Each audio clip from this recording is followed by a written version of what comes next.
എടാ this is ഇതിൻ.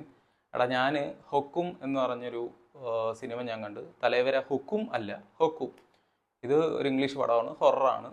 ഇതിനെപ്പറ്റി ഞാൻ എനിക്ക് വലിയ കേട്ടുകേൾവി പോലും ഇല്ല. ഇന്നങ്ങനെ ഒരു റാൻഡമായിട്ട് ഞാൻ ഇങ്ങനെ ഒരു പോസ്റ്ററും ഇങ്ങനെ പടം OTT-ൽ വന്നു എന്ന് പറഞ്ഞ് ജസ്റ്റ് ഒന്ന് കണ്ടു നോക്കിയതാണ്. അപ്പോൾ ഒരു റൈറ്റർ പുള്ളിക്കാരന് തന്നെ സ്വന്തമായിട്ട് കുറച്ച് പ്രേതഭൂത സിറ്റുവേഷൻസ് ഉണ്ട്. അതിൻ്റെ കൂട്ടത്തിൽ തന്നെ പുള്ളിക്കാരൻ ഒരു ഹോട്ടലിൽ പോവുകയും അവിടെ നടക്കുന്ന ഇൻസിഡൻസും ഒക്കെയാണ് ഇത് കഥയിൽ പറഞ്ഞു പോകുന്നത്. എനിക്കൊരു ഞാൻ പറഞ്ഞില്ലേ ഒരു ആവറേജ് ലെവൽ കൈൻഡ് ഓഫ് സാധനമായിരുന്നു. തുടക്കത്തിലുള്ള ആ ഒരു സ്കെയറി മൊമെൻറ്റ്സ് ഒക്കെ ഒന്ന് ഞെട്ടാനുള്ളതൊക്കെ ഉണ്ടായിരുന്നു.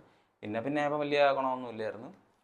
സോ അവസാനം ഫുൾ ഫ്ലാറ്റ് സാധനം. പെർഫോമൻസ് വൈസ് ആയാലും എല്ലാം ഓക്കെ എന്നുള്ള ലെവൽ മാത്രമേ ഉള്ളൂ. സോ താല്പര്യമുള്ളവർക്ക് മേ ബി ഹൊറർ പടങ്ങൾ ഇഷ്ടപ്പെടുന്നവർക്ക് മേ ബി ഒന്ന് കണ്ടു നോക്കാമെന്നുള്ളതാണ്. എനിക്കെന്തായാലും ഇതാണ് എൻ്റെ ഒരു ലൈൻ. സോ അത്രേ ഉള്ളൂ. That's all about ഹൊക്കും.